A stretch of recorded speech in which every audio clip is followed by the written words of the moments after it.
देखिए, हम लोग स्यूडो फोर्स डिस्कस करते हैं, स्यूडो फोर्स से स्टार्ट करते हैं।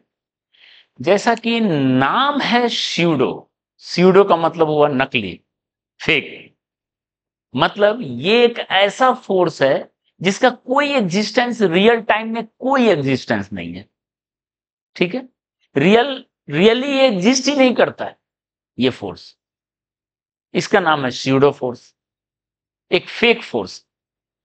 तो फेक फोर्स की हमें जरूरत क्यों पड़ती है वो अभी आपको समझाते हैं कि कभी कभी ऑब्जर्वर को फेक फोर्स की जरूरत पड़ती है न्यूटन्स लॉ लिखने के लिए।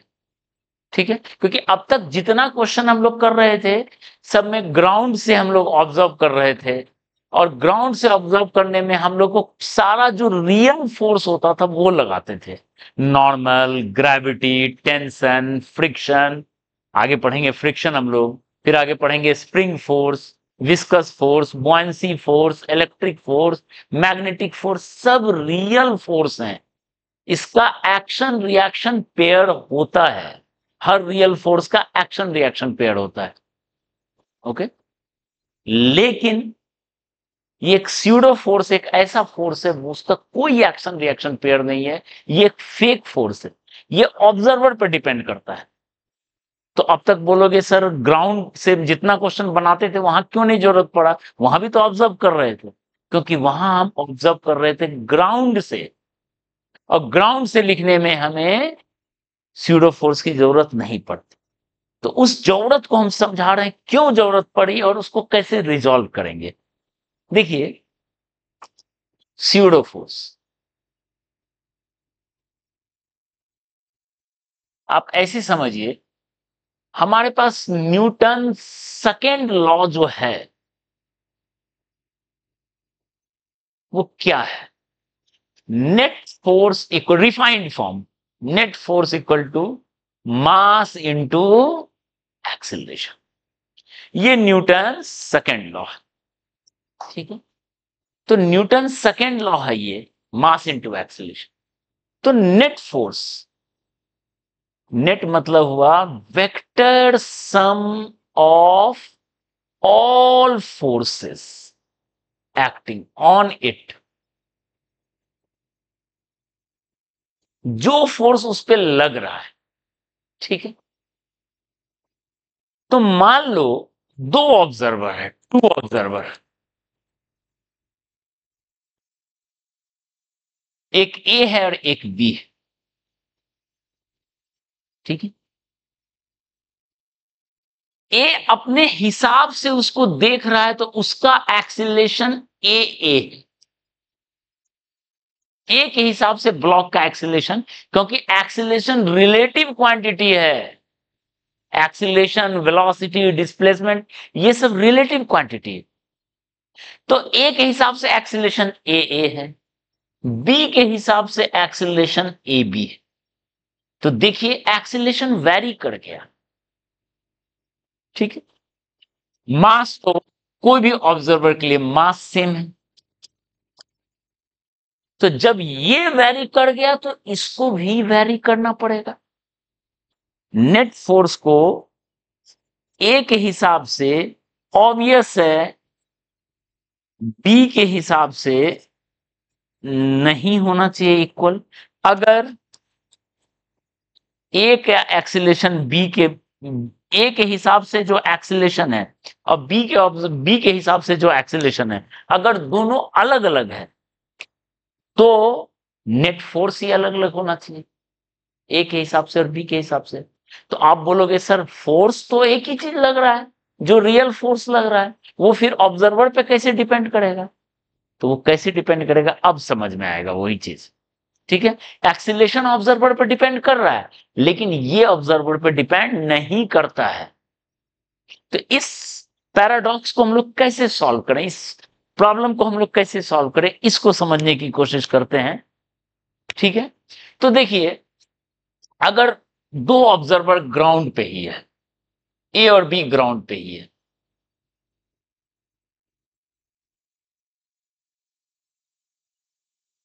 तो ए के हिसाब से किसी का जितना एक्सीलरेशन है बी के हिसाब से भी उतना एक्सीलरेशन होगा, कोई दिक्कत नहीं। इसका मतलब ए के हिसाब से जो फोर्स लग रहा है वो बी के हिसाब से लग रहा है। सारा फोर्स, वो सारा equal to sum of all real force जो सच में लग रहा है उसमें, दोनों के हिसाब से सेम होगा। लेकिन लेकिन अगर मान लीजिए एक है रेस्ट पे और एक चल रहा है, बी जो है कांस्टेंट वेलोसिटी से चल रहा है।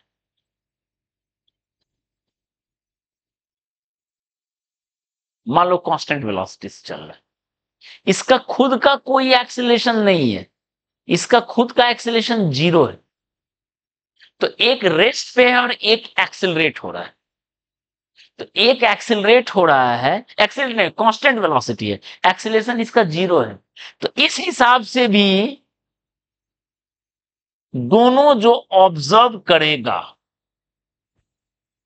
दोनों ऑब्जर्व जो करेगा, दोनों एक्सेलरेशन फिर बराबर होगा, क्योंकि कोई भी चीज कांस्टेंट वेलोसिटी से चल रहा है, ठीक है, उसका खुद का एक्सेलरेशन नहीं है।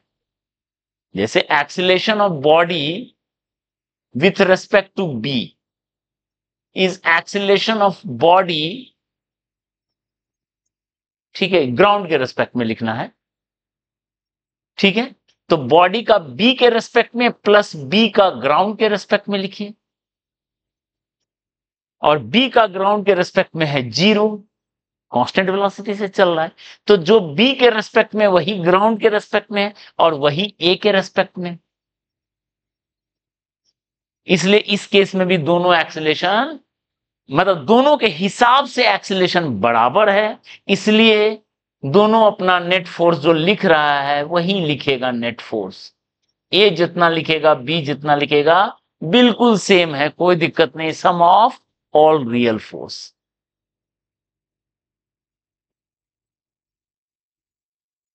ठीक है, इसलिए दो ऑब्जर्वर ग्राउंड पे खड़ा है, वो न्यूटन लॉ लगा दिया आराम से, कोई दिक्कत नहीं। एक कांस्टेंट वेलोसिटी से चल भी रहा है, एक रुका हुआ, दोनों के हिसाब से फिर से सेम है रिजल्ट, कोई दिक्कत नहीं है।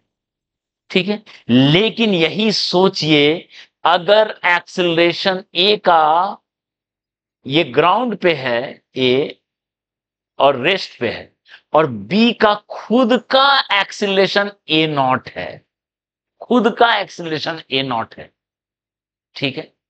तब बताइए, तब जो acceleration of body with respect to B जो होगा, ठीक है, वो क्या होगा? Acceleration of body with respect to ground में से बी का खुद का एक्सेलरेशन को घटाना पड़ेगा, ये उधर चला जाएगा। ठीक है, यानी अब खुद बताओ, बॉडी का ए के रेस्पेक्ट में जो था, ग्राउंड के रेस्पेक्ट में सब बराबर था। देखिए, बी के रेस्पेक्ट में जो एक्सेलरेशन है और ए के रेस्पेक्ट में अलग अलग है, क्योंकि ये एक फैक्टर आ गया, बी का ग्राउंड के रेस्पेक्ट में है। इसको हम क्या लिखेंगे? इसको हम बी लिख रहे थे शॉर्ट में, देखिए, और उसको ए लिख रहे थे,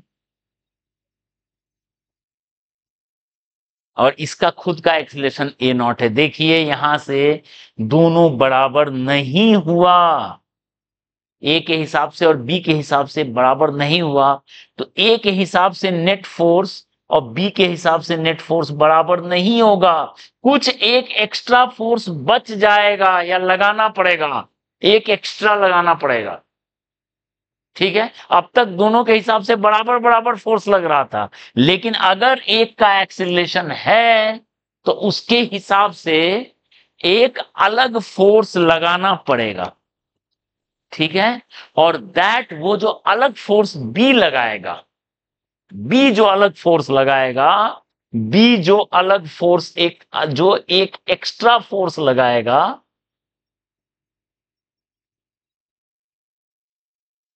उसी को बोलेंगे स्यूडो फोर्स। क्योंकि अब तक बी रुका हुआ था तो बी को लगाने की जरूरत नहीं पड़ी थी, बी एक्सिल कांस्टेंट वेलोसिटी से भी चल रहा था तो भी जरूरत नहीं पड़ी थी, लेकिन बी जैसे एक्सेलरेट हुआ, तो बी को लगाना पड़ गया एक्स्ट्रा, क्योंकि अब दोनों जो है बराबर फोर्स नहीं है। ये तो हम लोग पहले से कैलकुलेट करते आ रहे थे, ये ऑलरेडी कैलकुलेटेड, लेकिन ये कैलकुलेट इस देखो इक्वल नहीं है, इसका तो कुछ एक्स्ट्रा है उसमें। वो जो एक्स्ट्रा फोर्स इसमें है, एक्स्ट्रा फोर्स इज स्यूडो। तो अब ये याद रख लीजिए, जब भी कोई चीज एक्सिलरेट हो रहा है, कोई ऑब्जर्वर वो जो लगाएगा कोई फोर्स एक एक्स्ट्रा रियल के अलावा, दैट इज कॉल्ड स्यूडो। ठीक है, और वो लगाना पड़ेगा क्योंकि तभी इक्वेशन मैच कर रहा है, तभी इक्वेशन, एक्सीलरेशन ही अलग अलग है तो फोर्स भी अलग अलग होना चाहिए, and that force is pseudo. Okay, तो हम एक एग्जांपल से इसको समझते हैं, एक एग्जांपल से समझते हैं। ठीक है, बहुत कॉमन सा एग्जांपल है, लिफ्ट वाला एग्जांपल है। ठीक है, उससे हम लोग समझते हैं। देखिए, कोई भी लिफ्ट है, इसमें एक ब्लॉक है, ये एक ऑब्जर्वर है और ये एक ऑब्जर्वर।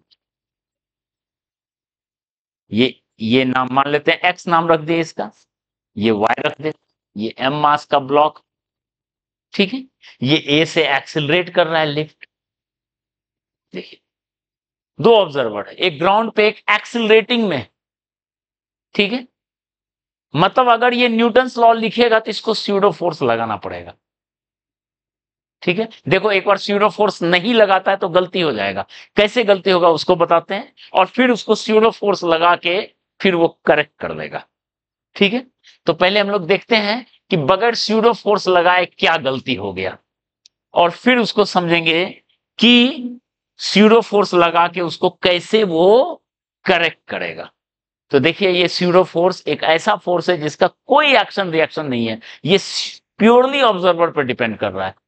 ठीक है, ऑब्जर्वर अगर लिफ्ट में है, व्हीकल में है, बस में है, जिसका एक्सिलरेशन है, ठीक है, उसको हम क्या बोलेंगे, उसको लगाना पड़ेगा स्यूडो फोर्स, अगर वो न्यूटन्स लॉ लिखता है। ठीक है, तो क्या है कहानी, देखिए, अगर देखिए एक्स लिख रहा है, एम और जी है, देखो एम है मास, एम जी और नॉर्मल है। ठीक है, बगैर स्यूडो फोर्स लगाए देखो दोनों एक गलती कर देगा।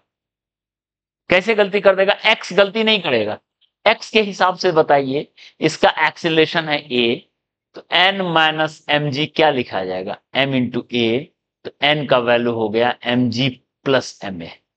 हम लोग ये ऑलरेडी पढ़ चुके हैं, ये एकदम राइट। एन का वैल्यू दोनों कैलकुलेट कर रहा है, एक्स और वाई दोनों कैलकुलेट कर रहा है, एन का वैल्यू एक्स कैलकुलेट कर लिया राइट, वाई कैलकुलेट करना चाह रहा है। देखिए, एन एम जी पर ये ब्लॉक है रेस्ट में। देखिए, y के हिसाब से एक्सीलरेशन अलग हो गया, इसके हिसाब से एक्सीलरेशन है और इसके हिसाब से कोई एक्सीलरेशन नहीं है। तो एक्सीलरेशन किस पे डिपेंड करता है, ऑब्जर्वर पे डिपेंड कर रहा है एक्सीलरेशन। ठीक है, तो ऑब्जर्वर पे डिपेंड कर रहा है अगर एक्सीलरेशन, तो देखिए क्या होगा, ए जीरो तो नेट फोर्स जीरो लगाएगा। देखिए, इसके हिसाब से एक्सीलरेशन जीरो है, पर उसके हिसाब से एक्सीलरेशन जीरो नहीं है, एक्सीलरेशन ऑब्जर्वर डिपेंडेंट, उसी हिसाब से फोर्स को वैरी करना पड़ेगा। कैसे, देख लीजिए, अब ये नेट फोर्स जीरो, तो एन का वैल्यू वो क्या करेगा, mg के बराबर। ये कैलकुलेट किया एन का वैल्यू mg के बराबर, वो कैलकुलेट किया एन का वैल्यू mg प्लस ma। ठीक है, जबकि रियल फोर्स का वैल्यू दोनों फ्रेम से सेम होना चाहिए, रियल फोर्स अलग अलग नहीं हो सकते हैं, एक ही रहेंगे रियल फोर्स। ठीक है, तो इसका मतलब हुआ कि y एक मिस्टेक कर रहा है, कमिटिंग मिस्टेक, ये मिस्टेक कमिट कर रहा है लिखने में।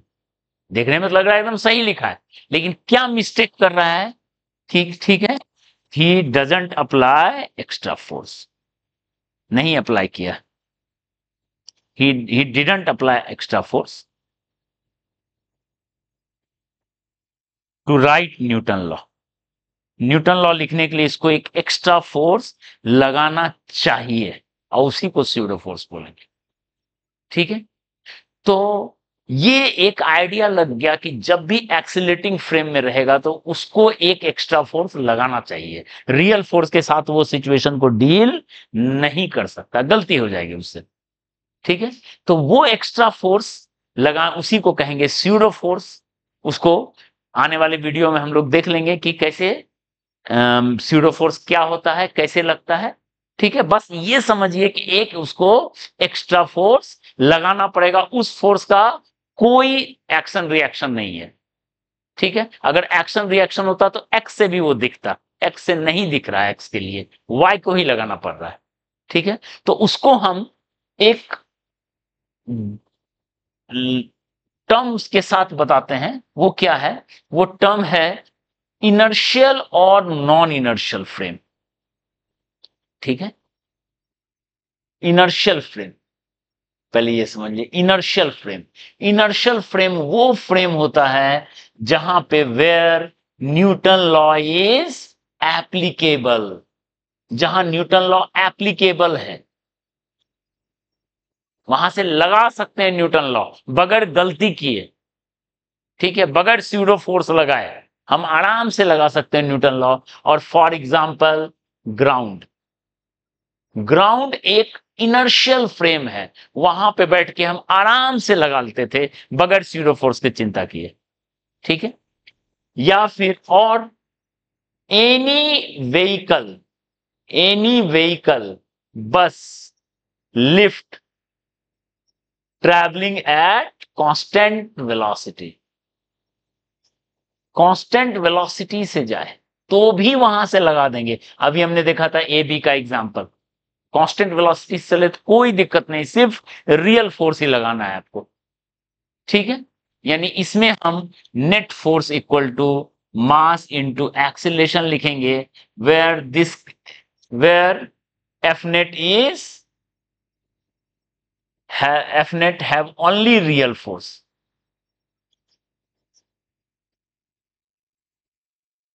सिर्फ रियल फोर्सेस। ठीक है, और दूसरा फ्रेम हो गया नॉन इनर्शियल, जहां से हम Newton's law, from where Newton law is not applicable,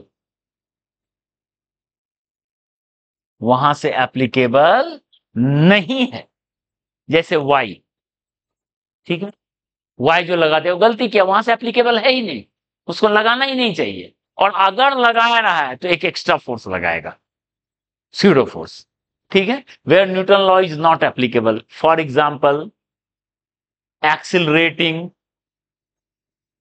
ठीक है, व्हीकल, लिफ्ट, बस, कार, ऐसे जो एक्सीलेट करा उसमें कोई ऑब्जर्वर बैठा है, वो नॉन इनर्शियल फ्रेम है, वहां से न्यूटन्स लॉ नहीं लगा सकता है।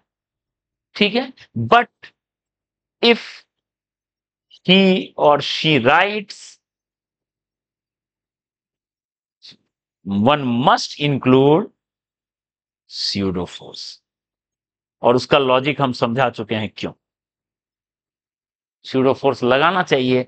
मतलब F net equal to M into A जो लिखेगा रिलेटिव एक्सीलेशन, उसके रेस्पेक्ट में जो एक्सीलेशन है, क्योंकि एक्सीलेशन एक रिलेटिव क्वांटिटी है, तो उसके रेस्पेक्ट में जो एक्सीलेशन है ए आर, ये आप आने वाले एग्जांपल में बहुत अच्छे से समझ सकेंगे कैसे लगा है।